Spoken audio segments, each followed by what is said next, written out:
लेकिन एक दिन रानी स्नान करने चली गई और साधु को भोजन देना भूल गई। भोजन क्यों नहीं आया? इसके बाद साधु ने सोचा कि वह स्वयं महल में जाकर देखेगा कि अब तक भोजन क्यों नहीं आया, और फिर वह महल में पहुंच गया। जब वह महल के अंदर पहुंचा तो वहां उसकी नजर रानी पर गई। रानी के लंबे लंबे घने काले बाल जो कि उसकी कमर पर लहरा रहे थे, उसकी कजरारी आंखें जो देखने मात्र से ही घायल कर दे, उसकी हिरनी जैसी चाल।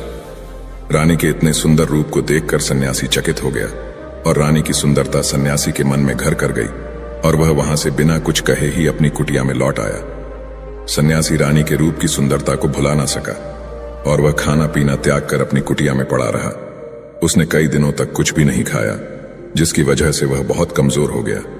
फिर कुछ समय बाद राजा वापस लौटे और जब उसे सन्यासी की हालत का पता चला तो वह सीधे सन्यासी के पास पहुंच गए और बोले कि हे भगवान, क्या बात है, आपको क्या हो गया और आप इतने कमजोर कैसे हो गए? किस गहरी सोच में डूबे हो? क्या मुझसे कोई गलती हो गई है? तब साधु ने कहा, नहीं राजा, आपने कोई गलती नहीं की है।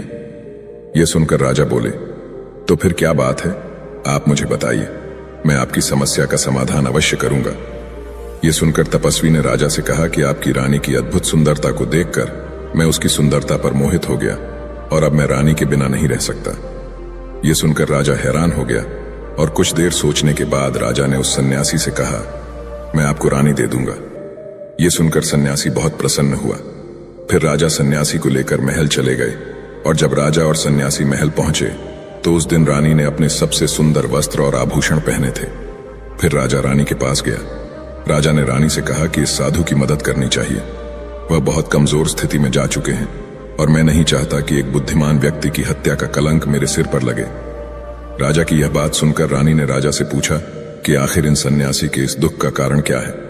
तो राजा ने रानी से कहा कि सन्यासी आपकी अद्भुत सुंदरता के दीवाने हो गए हैं। राजा की यह बात सुनकर रानी ने कहा कि राजा, आप चिंता मत करिए, अब आप सब कुछ मेरे ऊपर रहने दीजिए। मुझे पता है कि मुझे अब क्या करना है। आपके ऊपर ना तो सन्यासी की हत्या का पाप लगेगा और ना ही उससे मेरे पवित्र धर्म का नाश होगा। रानी की यह बात सुनकर राजा ने रानी को सन्यासी को सौंप दिया। उसके बाद सन्यासी रानी को लेकर कुटिया पर पहुंचे। जब रानी सन्यासी की कुटिया पर पहुंची, रानी ने सन्यासी से कहा कि हमें रहने के लिए घर चाहिए, हम इस झोपड़ी में नहीं रह सकते। यह सुनकर सन्यासी राजा के पास गया और राजा से जाकर बोला कि हे राजा, हमें रहने के लिए घर चाहिए। सन्यासी की बात सुनकर राजा ने उनके लिए घर का प्रबंध कर दिया। फिर सन्यासी रानी को लेकर घर पहुंचा। जब रानी सन्यासी के साथ उसके घर पर पहुंची तो रानी ने सन्यासी से कहा कि यह घर तो बहुत गंदा है और इसकी हालत बहुत खराब है, मैं इस घर में नहीं रह सकती। यह सुनकर सन्यासी फिर से राजा के पास गया और राजा के पास जाकर बोला, हे राजा, जो आपने हमें घर दिया है उस घर की हालत बहुत खराब है। सन्यासी की बात सुनकर राजा ने उसे घर की हालत ठीक करवा दी। उसके बाद फिर रानी घर के अंदर गई और नहा धोकर बिस्तर पर आ गई। तभी साधु भी बिस्तर पर आ गया। फिर उसके बाद रानी ने साधु से कहा कि आप जानते हैं कि आप कौन हैं और क्या बन गए हैं। आप एक महान साधु थे जिनके लिए राजा स्वयं सभी आवश्यक चीजें उपलब्ध कराते थे, जिनके पास दूर दूर से लोग ज्ञान प्राप्त करने आते थे, जो लोगों को सत्य का मार्ग दिखाते थे, जो लोगों की समस्याओं का समाधान करते थे, जिन्हें सभी लोग गुरु मानते थे, जिसे सब लोग भगवान मानकर पूजते थे। और आज आप वासना के कारण मेरे गुलाम हो गए। रानी की यह बात सुनकर साधु को झटका लगा और उसे एहसास हुआ कि वह एक साधु है और यह सब क्या कर रहा है। वह यह सब सुख सुविधाएं त्याग कर शांति की तलाश में जंगलों में चला गया था। जोर जोर से रोने लगा और चिल्लाने लगा और रानी से कहने लगा कि मुझे क्षमा कीजिए महारानी, मैं ये क्या करने जा रहा था, मैं अभी आपको राजा को सौंप कर आता हूं। सन्यासी की बात सुनकर रानी ने सन्यासी से प्रश्न किया कि साधु महाराज, मेरे मन में एक प्रश्न उठ रहा है, कृपया मेरे प्रश्न का उत्तर दीजिए। रानी की बात सुनकर सन्यासी ने कहा कि पूछो, तुम्हारा क्या प्रश्न है। फिर रानी ने कहा कि जब आपको उस दिन भोजन नहीं मिला तो आप बहुत क्रोधित हो गए। तब मैंने आपका ये रूप पहली बार देखा था और तभी से मैं आपके व्यवहार में परिवर्तन महसूस कर रही थी। ऐसा क्यों हुआ? साधु महाराज, आखिर आपको इतना क्रोध क्यों आया? रानी की बात सुनकर सन्यासी ने रानी को समझाया कि जब मैं जंगल में था तो मुझे समय पर भोजन भी नहीं मिलता था, लेकिन जब मैं महल में आया तो महल में आने के बाद मुझे सारी सुख सुविधाएं मिली और फिर मैं इन सभी सुख सुविधाओं के मोह में फंस गया और मुझे इसके प्रति लगाव उत्पन्न हो गया और फिर मुझे इसको पाने का लालच उत्पन्न हो गया। और जब मुझे ये नहीं मिला तो मेरे अंदर क्रोध उत्पन्न हुआ। फिर सन्यासी ने कहा कि महारानी, सच तो ये है कि अगर इच्छा पूरी नहीं हो तो क्रोध उत्पन्न होता है, और अगर इच्छा पूरी हो जाए तो लालच बन जाता है। फिर सन्यासी ने रानी से कहा, यह इच्छा की पूर्ति ही मुझे वासना के द्वार तक लेकर आई है और मैं आपके प्रति आकर्षित हो गया। इसके बाद वह सन्यासी रानी को लेकर राजा के पास गया और बोला कि राजा, मुझे क्षमा कर दीजिए, मुझे अपनी गलती का एहसास हो गया है। ये लो आपकी रानी, मुझे ये सब नहीं चाहिए। मैं अपनी इच्छा के वशीभूत होकर यह गलत कार्य करने जा रहा था और अपने जीवन को बर्बाद कर रहा था, लेकिन अब मुझे सब कुछ समझ आ गया है। उसके बाद उस सन्यासी ने कहा कि हे राजा, मनुष्य की बर्बादी का कारण उसकी 4 आदतें बनती हैं और दुनिया की हर एक व्यक्ति के अंदर यह 4 अवगुण होते हैं, लेकिन जो व्यक्ति इन पर नियंत्रण कर लेता है वह दुख और परेशानियों से बच जाता है। वही जो व्यक्ति इन 4 दोषों पर नियंत्रण नहीं कर पाता है वो बर्बाद होने के कगार पर पहुंच जाता है। यह सुनकर राजा ने कहा कि महाराज, आप मुझे वो 4 आदतें बताइए जिससे कि मनुष्य की बर्बादी हो जाती है।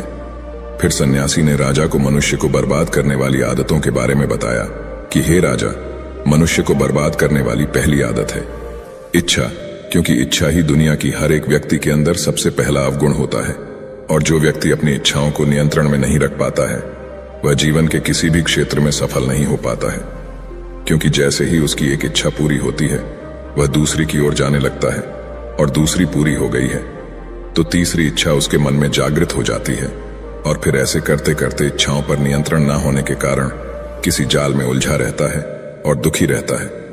इसीलिए राजा, जब हम इच्छाओं पर नियंत्रण पा लेते हैं तो हम हमारे मन पर भी नियंत्रण पा लेते हैं, और जब हमारा मन हमारे वश में होता है तो हमें सुख की प्राप्ति होती है। फिर जो हम चाहते हैं वही हमारे साथ होता है।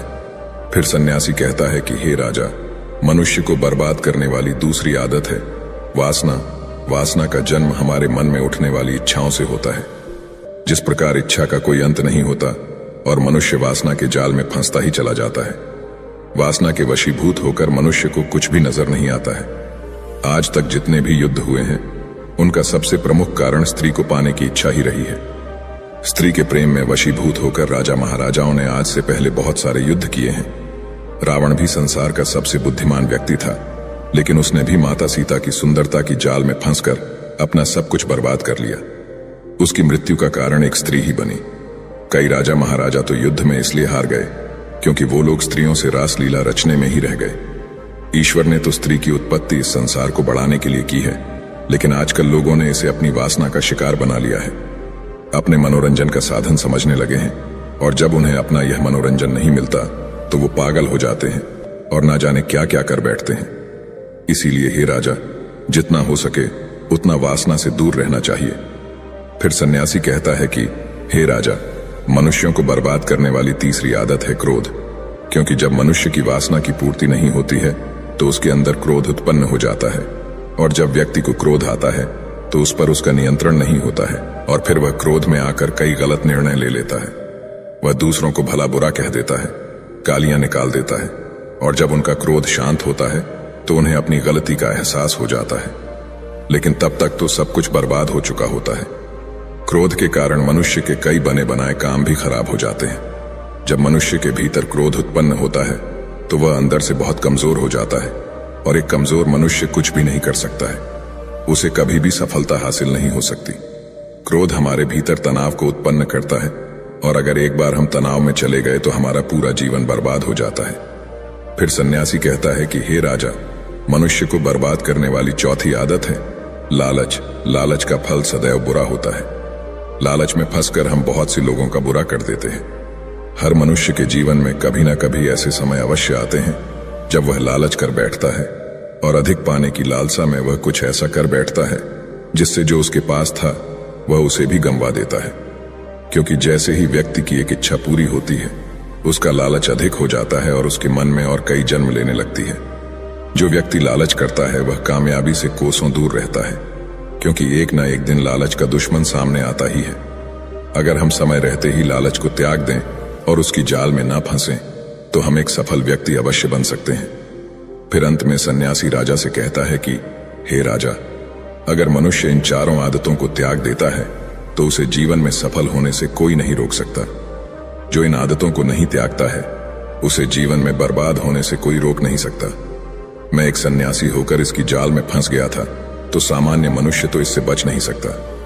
इसीलिए हे राजन, मनुष्य को इन आदतों से हमेशा बचना चाहिए। दोस्तों, उम्मीद है आपको ये कहानी जरूर पसंद आई होगी। अगर पसंद आई हो तो हमारे इस वीडियो को लाइक, शेयर और अनजाना पथ चैनल को सब्सक्राइब जरूर करें। साथ ही कमेंट में नमो बुद्धाय जरूर लिखें। धन्यवाद। नमो बुद्धाय त्यागता है, उसे जीवन में बर्बाद होने से कोई रोक नहीं सकता। मैं एक सन्यासी होकर इसकी जाल में फंस गया था, तो सामान्य मनुष्य तो इससे बच नहीं सकता। इसीलिए हे राजन, मनुष्य को इन आदतों से हमेशा बचना चाहिए। दोस्तों, उम्मीद है आपको ये कहानी जरूर पसंद आई होगी। धन्यवाद। नमो बुद्धाय।